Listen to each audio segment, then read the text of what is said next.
ომეგა-3 ერთ-ერთი მნიშვნელოვანი საკვები ნივთიერებაა, რომელზეც ადამიანის ორგანიზმის გამართული ფუნქციონირებაა დამოკიდებული. ომეგა-3 ცხიმოვანი მჟავების როლი ტვინის სრულყოფილი მუშაობისთვის იმდენად დიდია, რომ მას ტვინის საწვავსაც კი უწოდებენ.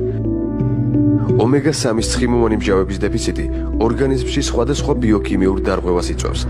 მისი ნაკლებობა გულის დაავადებების რისკს ზრდის.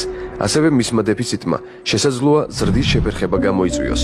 ომეგა-3-ის ნაკლებობაზე მიგონიშნებს კანის გამოშრობა, თმის წვენა, ფრჩხილების სტრუქტურის გაუარესება, დაღლილობის შეგრძნება და უძილობა. ომეგა-3 გავლენას ახდენს სისხლის ბიოლოგიურ თვისებებზე, აუმჯობესებს სისხლის მიმოქცევას, ამცირებს გულ-სისხლძარღვთა დაავადებებს და ხელს უშლის თრომბების წარმოქმნას. მისი დახმარებით მცირდება ინსულტისა და ინფარქტის რისკები. ომეგა-3 აძლიერებს იმუნიტეტს, მხედველობას, არეგულირებს სისხლში ქოლესტერინის დონეს და ამაღლებს შრომის უნარიანობას. ადამიანის ორგანიზმი ომეგა-3 ცხიმოვან მჟავებს საკვებიდან და საკვები დანამატებიდან იღებს. ომეგა-3 შეიცავს ზღვის პროდუქტებს